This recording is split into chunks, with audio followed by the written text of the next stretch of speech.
First question will come to your left in the second row. Hey, Cathy, Doug Farmer, the APD. Two-part question. Just, is there any update on the potential new TV deal that will be in place, I assume, after a year or so from now? And secondly, I know it's a CBA thing, but any update on potentially changing flight situations, the charter flights and such?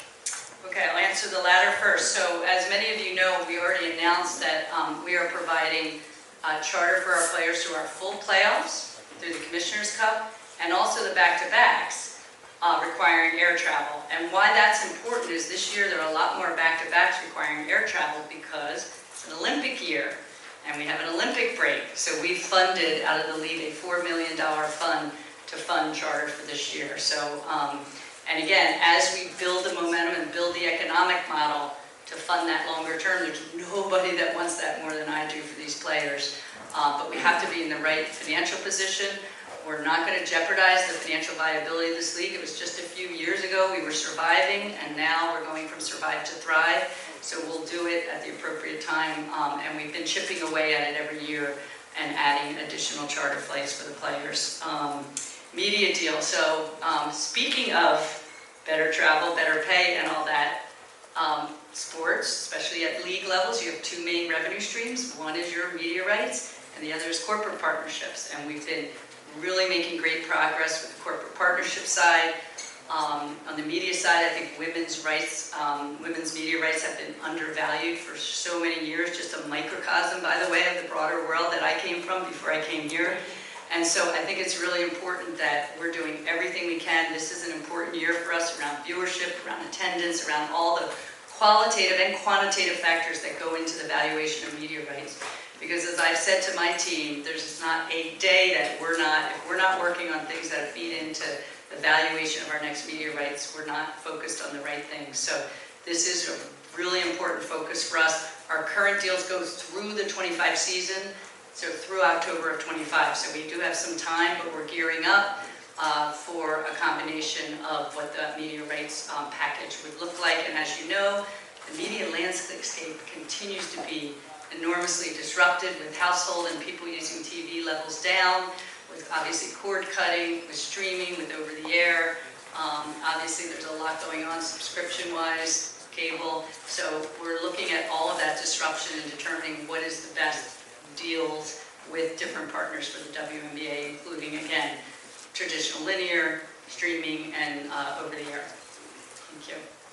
Thank you. Just a reminder, if you would please state your name and affiliation when you begin a question.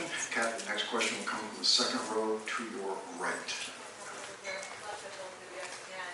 Related to expansion, is there any more details you can give on, as 2026 the new benchmark for adding a 14th team, anything on the number of teams that you've narrowed it down to, and kind of relatedly, I know we're at this draft right now, but when can we expect maybe any details on the expansion draft for next year? So first, our plan and goal is to get to 16 teams in the next few years. So we're at 13 with the Golden State team. Our plan is to get 3 more in the next few years. We're talking to a lot of different cities. I think I've thrown out names before. It's complex because you need an arena and practice facility and player housing and all the things. You need committed long-term ownership groups. And so the nice thing is we're getting a lot of calls. We continue to engage with cities. I'll throw some of those out there because I've already thrown them out there. We continue to engage with cities like Philadelphia and Toronto and Portland and Denver and Nashville and South Florida and probably forgetting one. Those are the cities we're talking to. But I mean, just last week we got 2 calls from 2 other cities. And these can either take a very long time to negotiate or can happen pretty quickly if you find the right ownership group with the right arena situation. So we're on our way to 16. That will add 48 roster spots in just a couple of years. That in a league of 144 is a lot, so that's 30%. And I think it'll be great when we get those done over the next couple of years. So 26 is definitely our goal for certainly the next one. And then shortly thereafter, if not then, or the year or 2 after. So by 28, I'd say I feel pretty confident we'll be at 16 teams. And I'm sorry, did you have an expansion draft? Again, we're not going to share exact details on the expansion draft today, but it'll happen this year, this calendar year. So probably in December because it has to happen before the college draft. And so that expansion draft, we'll share more details as we get closer to that. We've been talking with our general managers and head coaches and the teams and the owners, so more to come on that, but there will be an expansion draft this year, and it'll probably be in December. Cathy, staying to the right, first row. Cathy, hi. Howard McDowell. Thank you for your time. Just to go back to the media rights deal, Adam Silver a couple of days ago spoke about the idea that it ought to be negotiated together. I'm wondering, first of all, if you agree with that, and second of all, as you see the negotiations take root, what are you looking for, and what would allow you to determine whether it should be separated or not? Yeah, I think what's important is there's a reason the WNBA is the longest tenured women's professional sports team in the country, and it's because the NBA has been such a great partner in launching this league and building this league and investing in this league. So to the extent it makes sense, I think what I heard Adam say, to the extent it makes sense to go to market together, that's what we'll do. I think as you look at streamers who have a subscription model, the WNBA gives the NBA longer programming across the year. I think Adam uses the quote of 320. I actually think it's more days. And there's no other set of 2 sports leagues that can offer that to a live programming in sports to a streamer like that. I would say we probably in that case need the NBA because we have a smaller footprint with only 40 games. And it's nice to go to market together. So where it makes sense to go together, we will. And where it makes sense, so we have our own deals today that the NBA doesn't have with Amazon, with CBS, and with ION. So where it makes sense not to, we'll evaluate all that and work with Adam and his team on that. So we're just excited that we have a lot of interest from a lot of media partners in the W. And again, we've got to deliver an amazing season this year in order to get, I think, the right size valuation. Cathy, center left in the third row on the end. Hey, Cathy, Ben Pickman from The Athletic. A question about practice facilities. Seattle is opening one, Phoenix as well, and obviously Las Vegas last year. Players have given them a positive reception. I guess, do you believe that these new facilities give teams a competitive advantage? And what would you say to owners who are yet to invest in separate facilities for their franchises? Yeah, I think everybody's watching those teams that are investing in the player experience. I'll call it more broad, because it is more broad than just practice facility. There's a variety of things in player experience that can attract a player in free agency. And quite frankly, off of our 2020 very progressive and historic collective bargaining agreement, free agency opened up, as you've seen, some really interesting years of free agency that we didn't used to have. So I do think, and I think you see that investment, you'll see it pay off. I think there are other owners looking at the exact same thing that it announces. We have situations where, again, we have NBA affiliated teams who already have great practice facilities. So I think everybody is looking for an advantage to bring in free agents, because the one thing I know these long-term committed owners in the W are, they want to win a championship. So I think practice facilities and other player experience have become very important as you seek free agents in the marketplace. Cathy, to your right, standing. Good evening, Commissioner. Thanks, Mike. Good evening, Commissioner. Jonathan Tanwell from the Philadelphia Inquirer. Since you were so kind as to mention your hometown already, I thought I'd ask you a bit about that. Where are they in the race? What do you need to see from them? And if you wouldn't mind telling us, who is it? Because nobody in town seems to know. See, we're pretty good vault here at the WNBA, but we've actually, I'm not going to comment on any specific ownership group. We've had several ownership groups in several cities reach out to us. Sometimes in a city, 2 different ownership groups reach out. And again, we evaluate them through our process. We also evaluate the city, the demographic, the psychographic. That is my hometown, so I happen to know more about that, but we've done a big data exercise and research. So no specific comment on that specific city, other than it's certainly on the list. I think it's a great basketball city, and we'll continue to discuss it with ownership groups there that are interested in committing long-term to the W. Cathy in the center, third row. Hey Cathy, Randall Williams, Bloomberg News. Can you talk to me a little bit about the corporate sponsors that you're looking to add? You spoke a little bit about the change makers that you have right now, but talk to me about the ones that you're looking to add and how they might impact your business. Right, the one thing in sports at the league level, we love to bring in these corporate partners because then they can support our players across all of our teams. We've been able to establish that with our current WNBA changemakers and other partners that aren't changemakers. We upsell to changemakers like we did with CarMax last year. They were a partner, not a changemaker.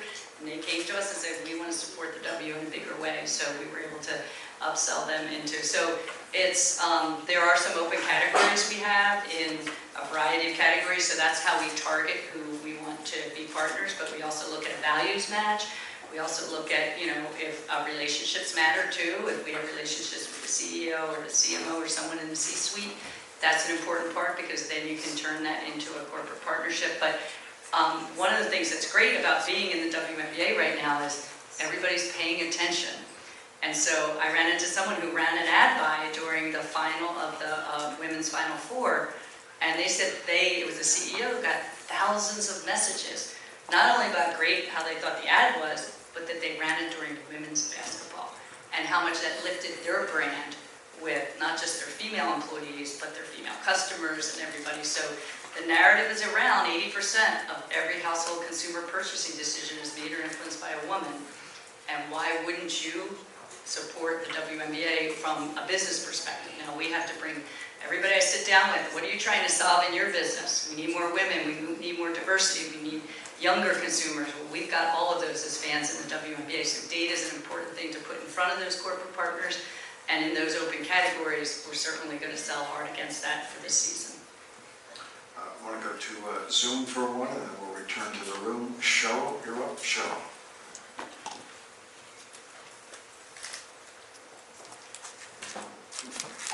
Hi, happy draft day.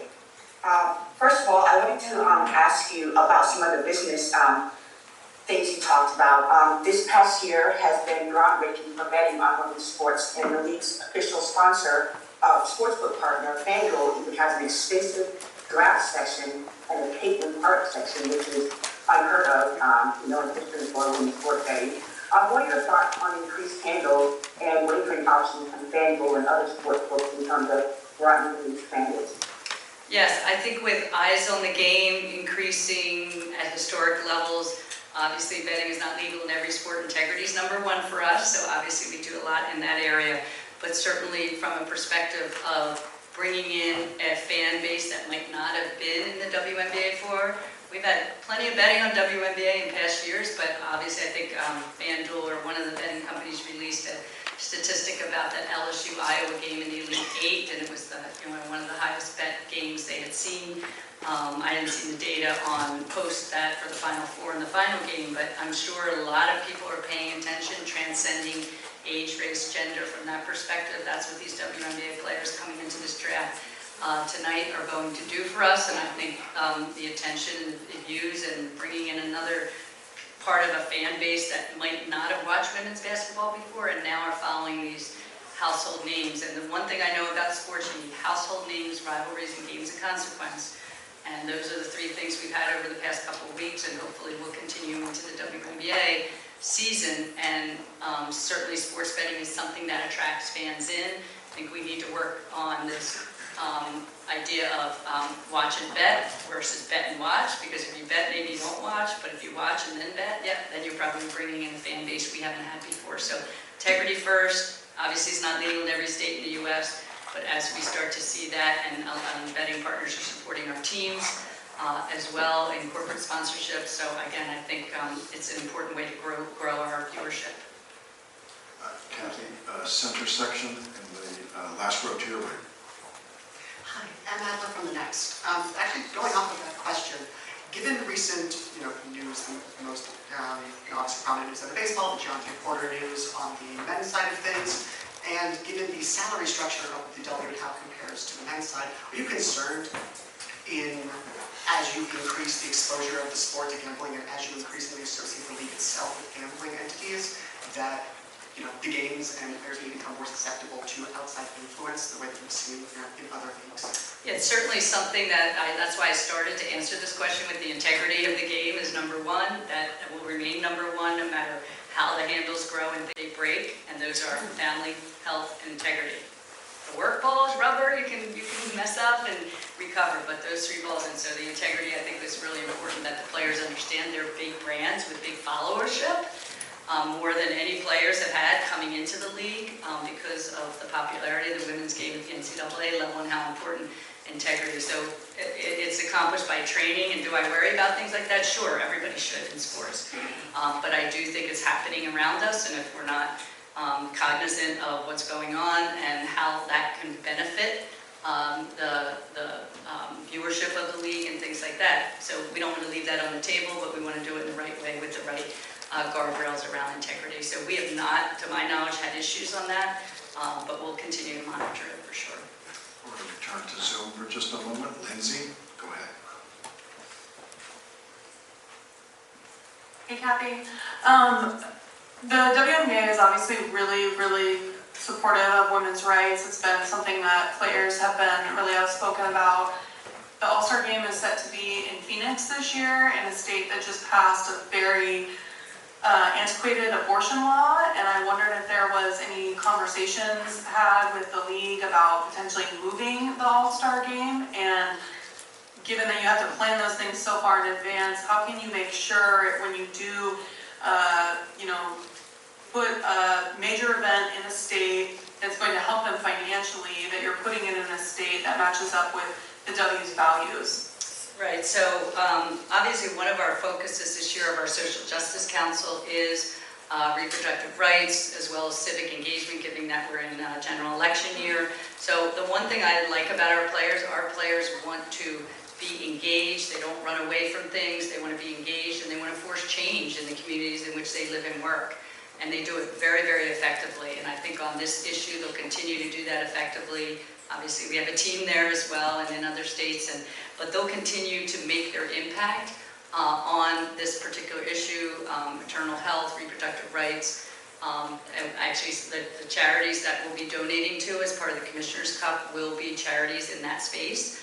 And the players, again, will use their voice because they know if they use their voice, change will happen for them. So I think we'll just continue to obviously monitor. You're right, we decide on All-Stars now a year in advance. We're getting better at that. And therefore, we made this decision a year ago. But we'll continue to monitor the situation there. But our players won't run away from it. They'll want to help change and affect change. And we'll use, our platform and their platform to do just that. Thank you. Cathy, seated to your right. Second row, I'm sorry. Cassandra Netley with Yahoo Sports. Every time we talk to you, you talk about creating household names, but in this draft, you have household names entering the league. What specifically do you see the WNBA doing or planning to do in the next year to keep them massive household names? Yeah, so it is great to actually inherit, I'll call, and quite frankly, again, we didn't do what we did in the bubble in 2020 to have a season which was existential for us. I'm not sure we're at this moment with these household names coming into our league because there might have been nowhere for them to play had we been out of the sports landscape for 20 months. We certainly wouldn't have the momentum we all have in women's basketball and are enjoying.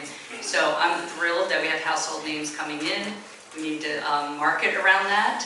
And in fact, one of the things we did for the first time ever was we did a media ad buy from the Sweet 16 in to the final for the WNBA. You might have seen them.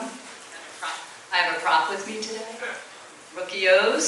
So Enrique was in one of the commercials, and Stewie was in another, and we had another one predicting when the rookies can come in.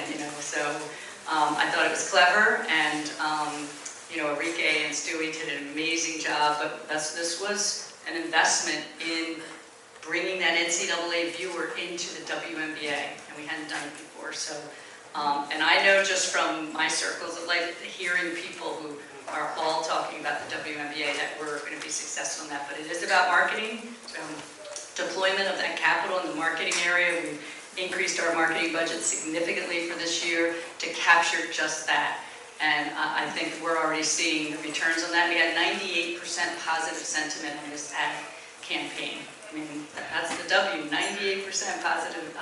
So we're really excited about that. I'll leave Enrique right here. Oh, no, it's not going to work. But anyway, so those are the types of things, but we have a variety of other things. You might have seen some that were at the NBA All-Star Game, how we stood up activations there. And it's a Serena Steph in the three-point competition, obviously, was a highlight of that weekend. And just continuing to have our player marketing agreement players that we're paying in the off-season to market on behalf of the W. We have Leah Boston here today doing a lot of, and she obviously did an amazing job, I thought, on broadcast during the NCAA tournament as well. So we're trying a lot of different things now that we have some of that financial capital and human capital, because you need human capital too to grow. And so we've been able to hire a lot of people in our marketing group when we had very few when I came in. We have a chief marketing officer now, and we have the power of the NBA brand too, helping us market. So it's all shaping up to continue to take these household names and build new household names. And I just want to step back and say how blessed I feel to be in women's basketball, because it's not just this class. It's next year, the year after. I mean, Juju Watkins and Hannah Hidalgo, Kiki Rice, Paige Beckers, I mean, the list goes on. And someone was out in Portland at the regional at the U17, and they said, Cathy, you should see these players, U17 players, and how good they are and how good they're going to be. So I feel very blessed that we'll have a long run at marketing household names and building rivalries in this league. Cathy, to your right in the second row, to your right in the second row. That's me. Hey, Cathy. Jackie Powell with The Next. Obviously, you mentioned the amount of talent that is coming in tonight, but also that is coming in the near future. Obviously, with only 12 roster spots being added to the league next year rather than 24, and then, of course, in 2023, there were over 170 injuries and illnesses tracked. How much is the league considering amending the hardship system to allow teams less of a strain when it comes to acquiring and retaining replacement players? Yeah, we continue to look at the data that comes through and whether there's anomalies or unusual. Again, this year's going to be an unusual year overall because of our footprint with an Olympic break, about a 3-week Olympic break. But I think next year we'll have a great footprint. And so we continue to look at the data around injuries and the hardship system and things like that. And we also continue to look at where the 10, 11, 12 players on our rosters fall as far as playing time and things like that. So, we'll continue to take a look at it. I think for now the roster spots are going to remain at 12. But again, as I said, we're going to add 48 roster spots in probably a 3-year period or so, and that's a lot. So we'll give a lot more. I thought you were going to ask me because my goal is we need to give these players a lot more opportunities to play at the professional level, and that's what growth is. That's what's going to fund the growth, whether you talk about revenue, media deal, corporate partners, the more cities you're in.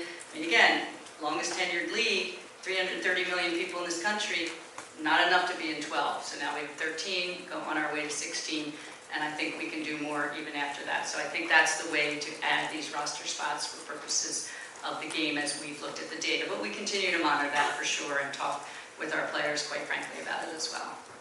All right, Cathy, thank you.